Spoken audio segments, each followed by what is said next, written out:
morning podcast, which is live, which I host for you.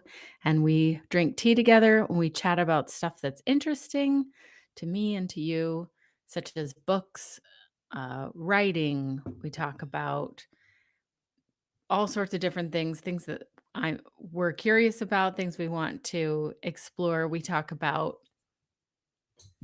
uh, like self improvement, manifestation, magic, and we talk about books.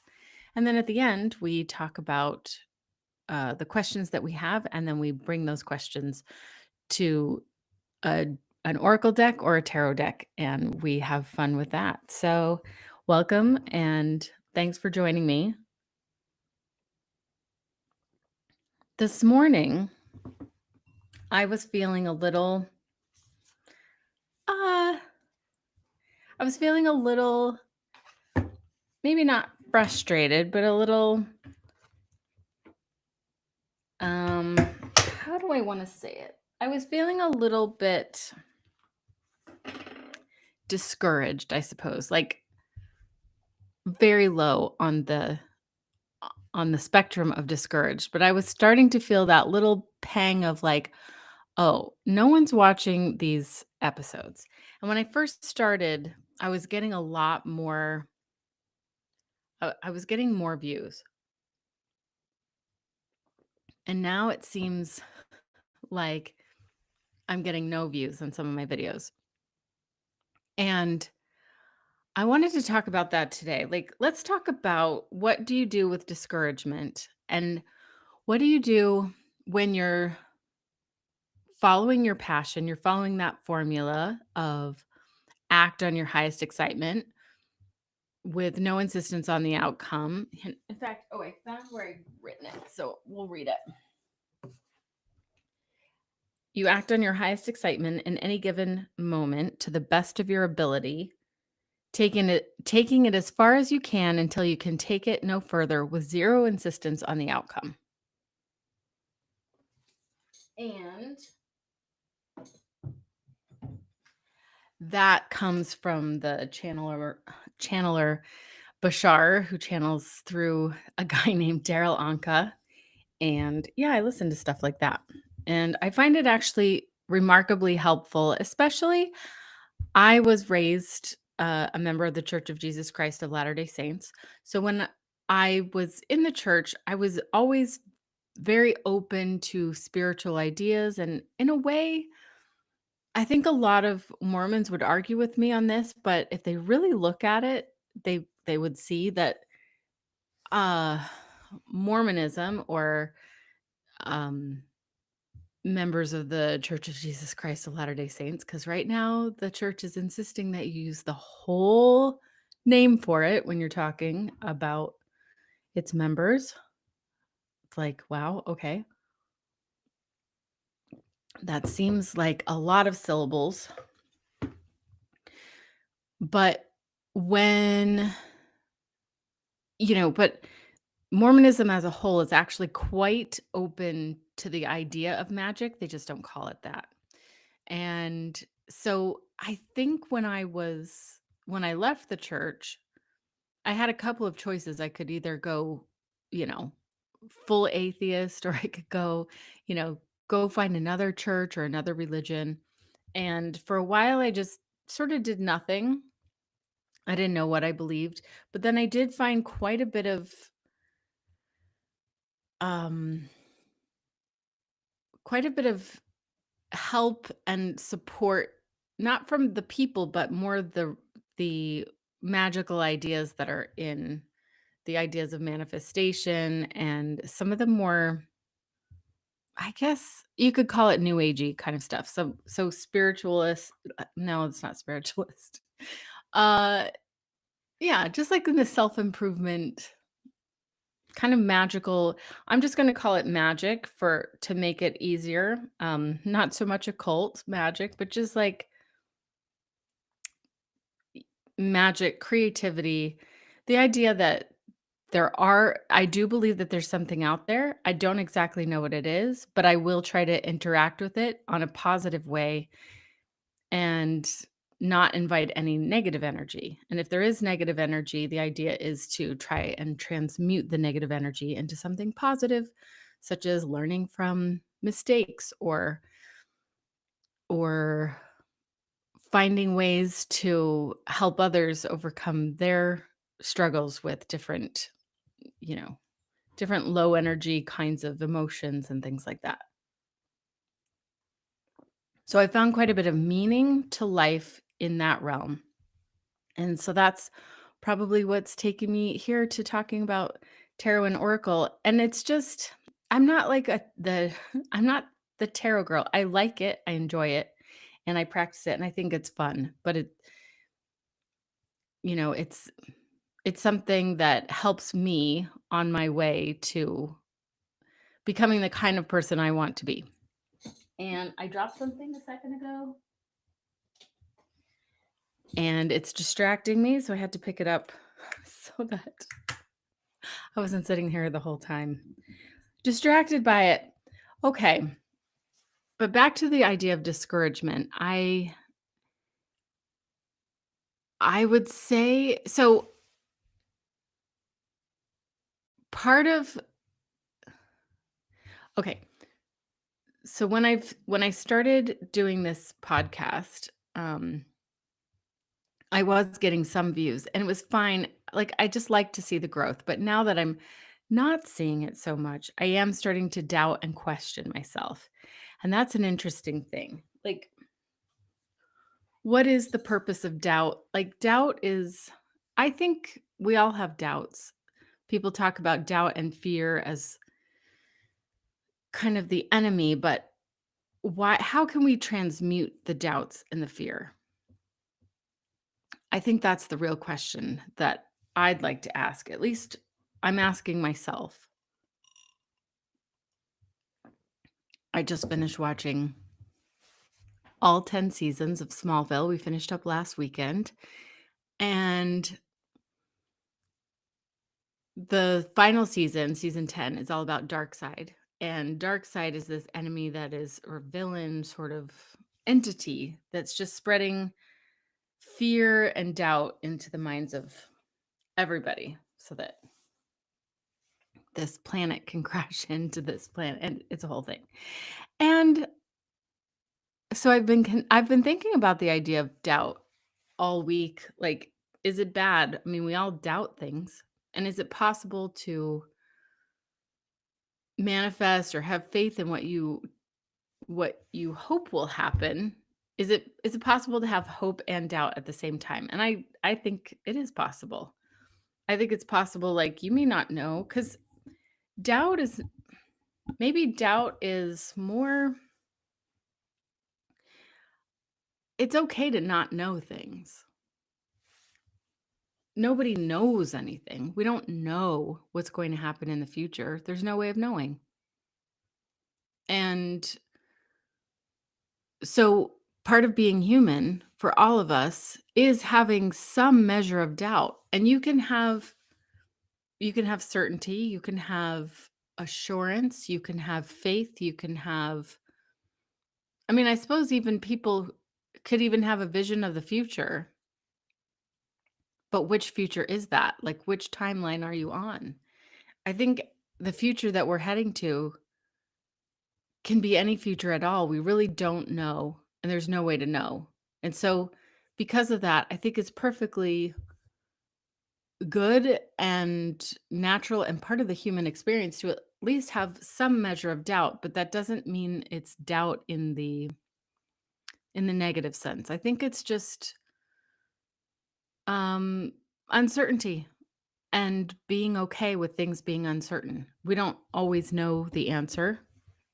That's the whole point of being here. If we knew everything, then, what's the point, I suppose? And anyways, while I'm doing this little podcast, I started to doubt myself. Now that's something different, I think. And we can question whether we're doing something right or if we're making a wise choice. We can ask ourselves if we're moving in the right direction. But ultimately, I'm realizing that the real question for me is, do I trust, and am I trusting in synchronicity? Am I trusting in creation? Am I trusting that perhaps there's someone out there that needs to hear what I have to say? And maybe before I go on every day, stop and consider and just try to connect with the person I'll be connecting with. Like, for example, right now, I could say something to the effect of, all right, I invite I'm gonna create a little circle. Like, this is sort of how I do these things, where you create a little circle, a little mastermind, it's a little imaginary think tank, basically, with little imaginary friends. And all it's doing really, it's connecting with your higher mind, and it's leaving yourself open to connect with other ideas that your higher mind has available to you. Now, are you really connecting to those other people in their higher minds? Maybe, maybe not. Maybe the most important thing is to just be open to your own higher mind, which is, we're all connected and we're all part of source, and um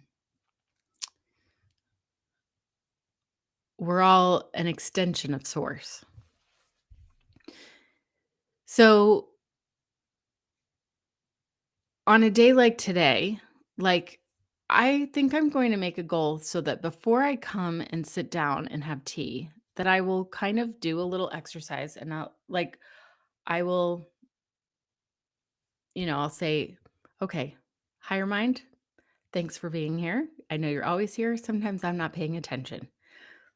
I am inviting the higher mind of any person who will, in my own timeline, in the future, or in another timeline, see what I have to say on my YouTube channel.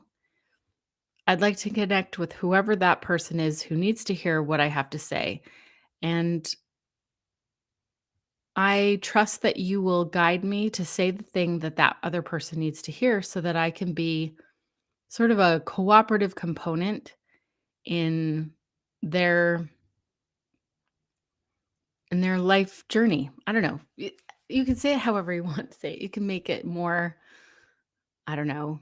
You can have it with more gravitas or less gravitas. It's up to you. But anyway, this is the kind of thing that I'm going to start doing for this podcast, because I do want it to be meaningful. I mean, it may be exciting to me to get up every morning and, you know, just bring myself, just show up as myself and talk to people. Now, I think it would be certainly more fun if more people were here. As for right now, I'm just doing it for practice and as a practice to show up for myself. And the question is, I do wonder, like, how long will I do this for myself, just to connect with myself? Like, what is my point at which I go, all right, really, truly, no one is watching, no one's subscribing. It's time for me to just maybe find something else. We'll see. I don't know when that time is right now. But for now, I'm going to bring as much excitement as I can into this. So it's not just acting on your highest excitement as if your highest excitement is out there. It's also taking your, conjuring. It can sometimes be conjuring a little bit more excitement and applying it to the thing that you're doing. So right now, I can start, you know, I can maybe clean up my office or do some things with the lighting or make some more graphic design or put some stuff on my website, or there's lots of different choices that I could make to be more exciting and to put more attention on this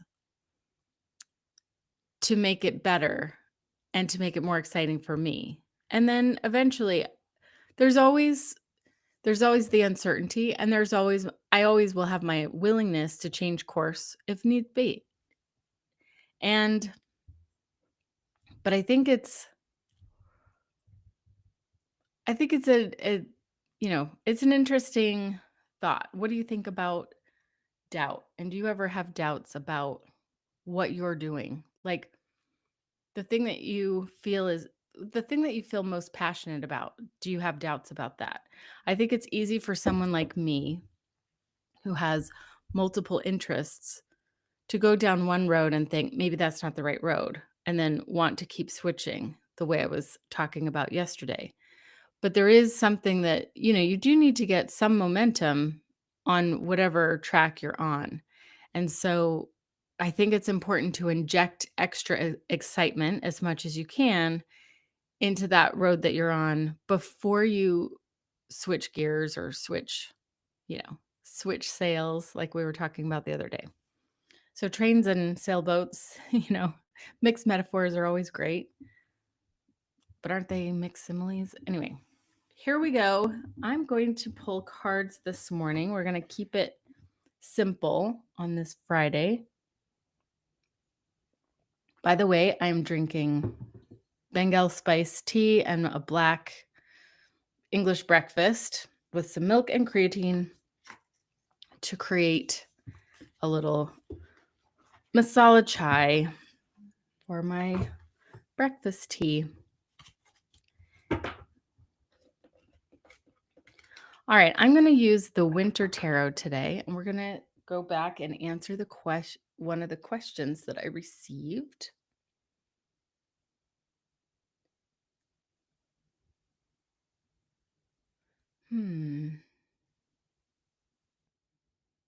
Ooh, here we go. This question is perfect based on what we were just talking about and about doubt and uncertainty. What lesson is life trying to teach me through what feels like uncertainty right now, or through what feels uncertain right now? I love this question. Thank you so much, Brooke, for this. And I love that this is just a continuation of what we were talking about.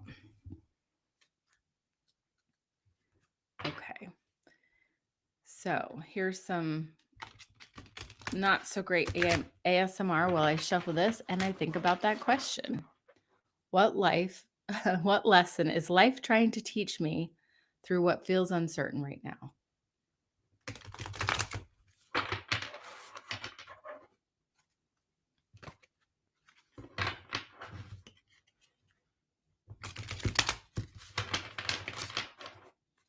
Look at these beautiful cards. I'm going to put my tea over here.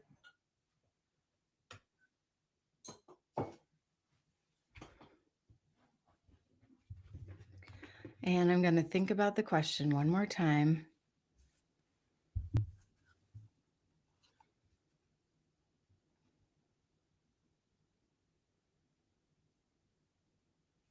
Okay.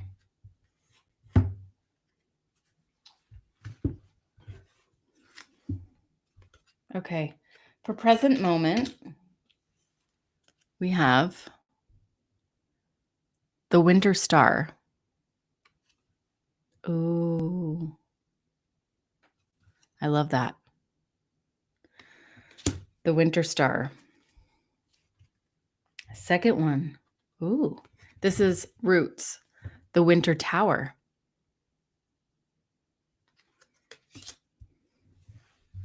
Shout out to Lorraine Anderson, who illustrated these beautiful cards.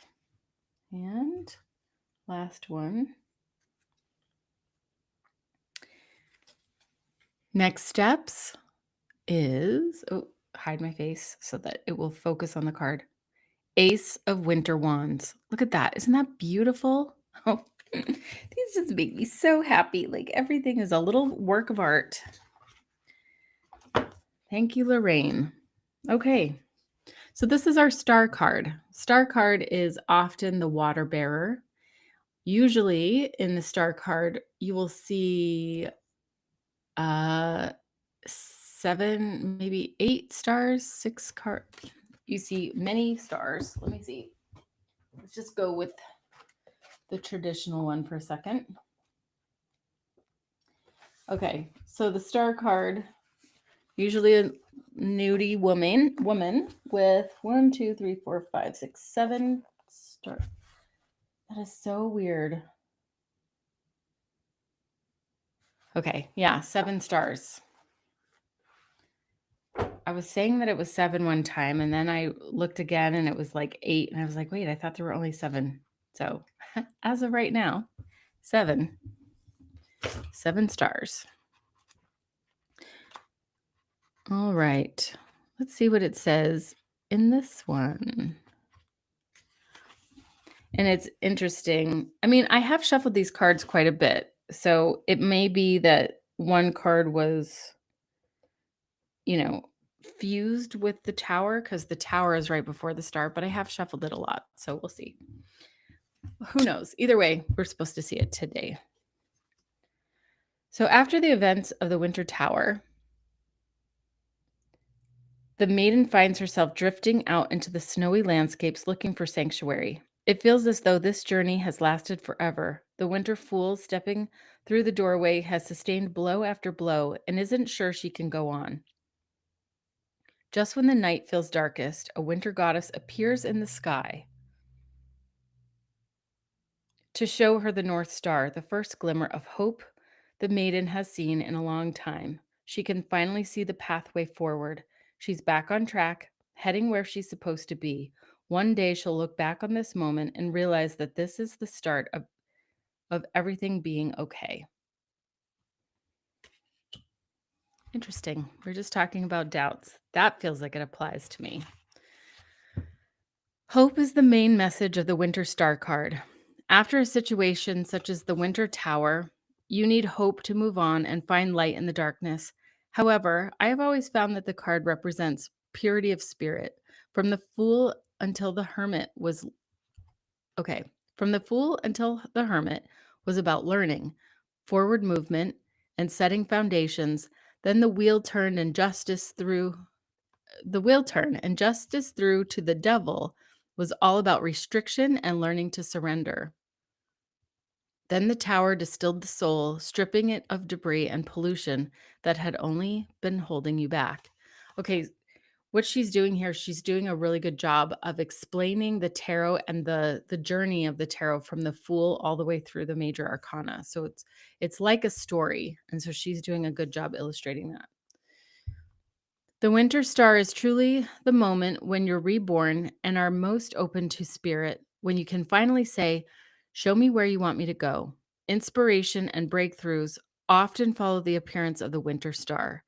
A new you is emerging, and with it, a period of ease, peace, love, and clarity. In its purest form, your soul calls this card forth to tell you the worst is now over and you can begin to heal.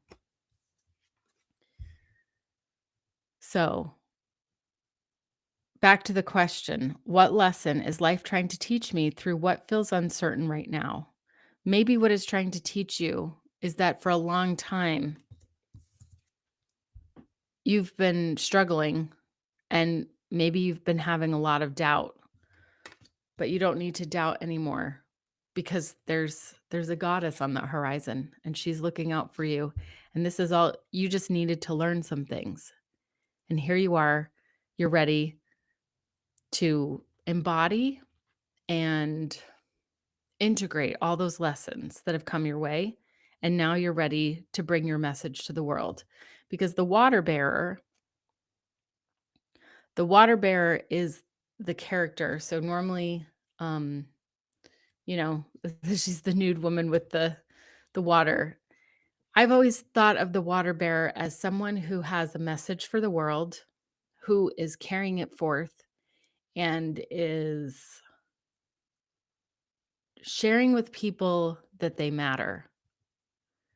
And her job is to show people that they have worth and they have value and they are here for a reason. They just need to allow themselves to feel it and allow themselves to know that they are worthwhile and that they are of value and that they belong here because they are an extension of source. And they don't have to prove their worth. They just need to allow themselves to know it that they are worthy of love, life, and beautiful things, and they're worthy to live out the life that they're meant to live out, the life that's inside them. Okay. Winter Tower. So this is the roots again.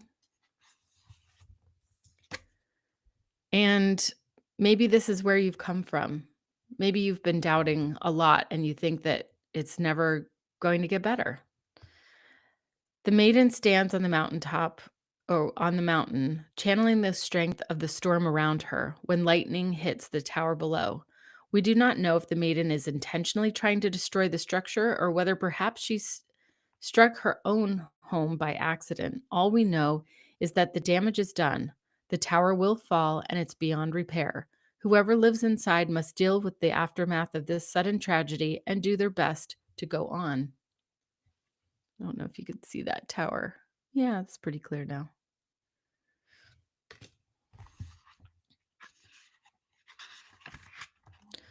The tower is never a fun card to receive. It immediately follows the winter devil, suggesting the consequences of giving in to raw temptation and instant gratification. Interesting. Choices matter, and they often affect more than just the person making the decision. The winter tower appears when things literally fall apart all around you, and usually it's completely unexpected. Moments such as being laid off, finding out your partner is cheating, or your coworker is sabotaging your work, or your friend is spreading malicious gossip about you. Of course, this can go the other way, as in the sense that your choices have brought your world crashing down, the tower merely representing the ramifications of your actions. Either way, in its appearance means this is the new status quo. There's no turning back now, and you must pick up whatever is left and start again.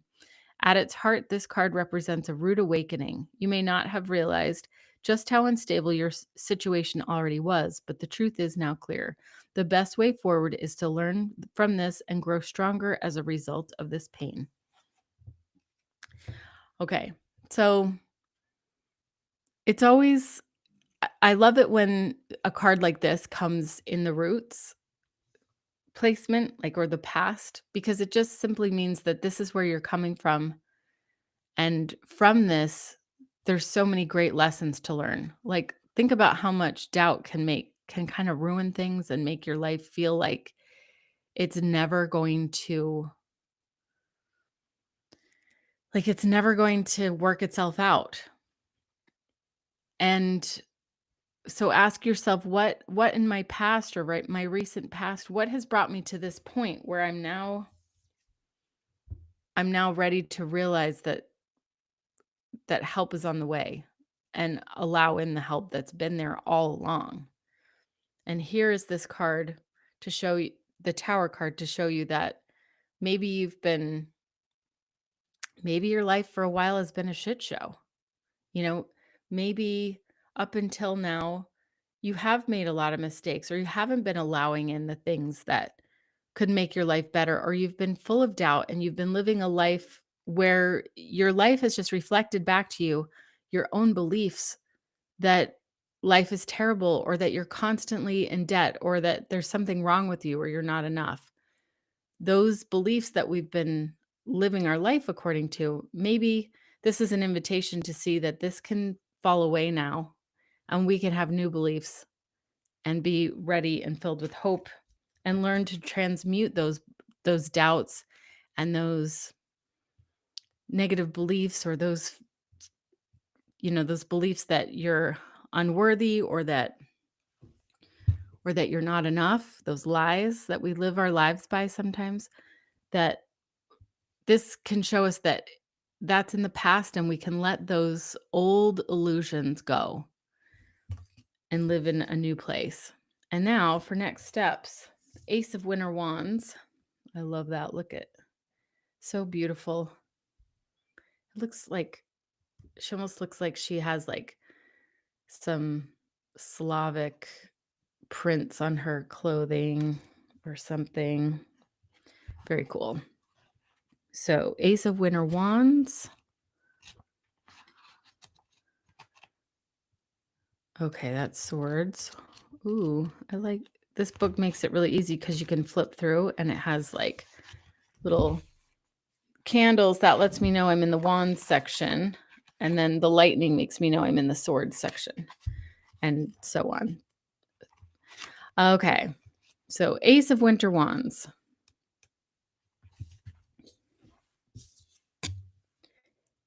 Here we find a maiden maiden candle scrying.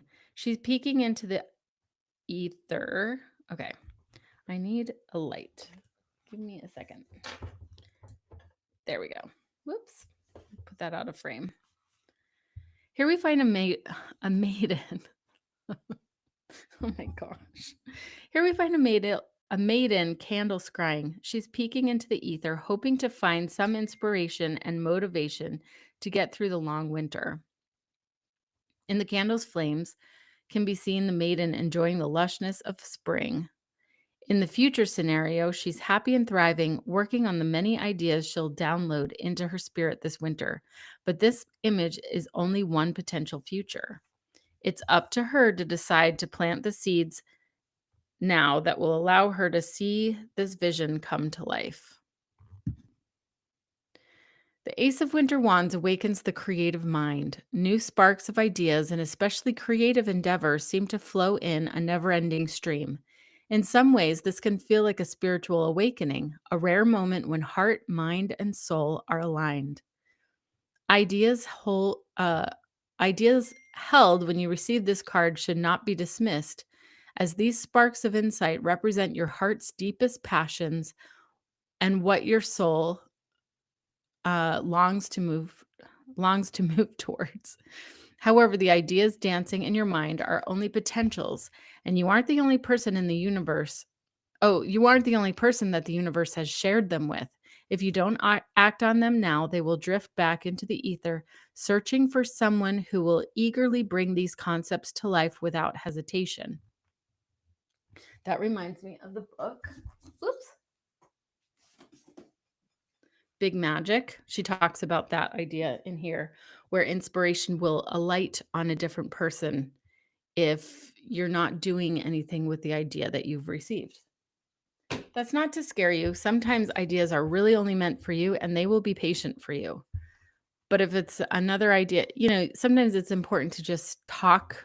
I know it sounds funny, but talk to the idea itself. Talk to the consciousness of that idea. You might say something like, hey, I really like you and I think you're really meant for me. I'm not ready right now, but if you'll stick around, I promise I will work with you. And on the other hand, you might say, look, you seem like a great idea and I want you to live, but feel free to go to somebody else because I don't have time to take care of you right now. Writers talk like this. Okay. If you've asked a specific question, if you've asked about a specific venture or path, then this is your sign that it is truly meant for you. Success is likely depending on how much energy you're willing to put in. You've imagined what's possible, and now it's up to you to make your dream a reality. Okay. So I love that.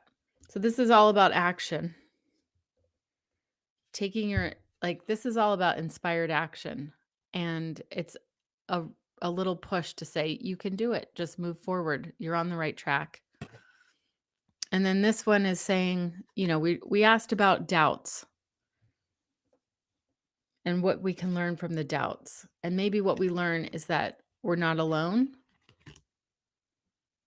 and that perhaps the greater part of the universe is actually encouraging us to do what we're meant to do. And that, perhaps like for me, like me talking about an audience, maybe the audience is seeking me and they just haven't found me yet. But that which is seeking you, like that, it's that idea of like that which we seek is seeking you. So perhaps the audience is out there and I need to just push forward and bring more inspired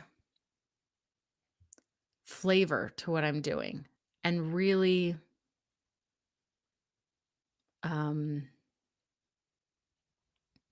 bring more meaning to it myself. And yeah, so that I feel like that is a card spread that's very much meant for me. I think I probably have talked a lot slower than I normally would like to on this podcast. So thanks for sticking with me if you've been listening. I feel like lots of ideas are coming through me right now, and I want to say them right. And so I've been stumbling on my words a little bit. But this is one of those times where I I use the tarot and I really am surprised and delighted by what it brings up because it so applied to what we were talking about. So, let this be your Ace of Wands invitation to act on your highest excitement and allow the doubts that you've had be transmuted into more energy, and let those things allow you to, what do I want to say? It's like, let those doubts and the things of your past turn you into a greater version of you so that you have more to bring the world, more of a message. You'll have a greater message if you've walked the long road and are ready to carry a light forward.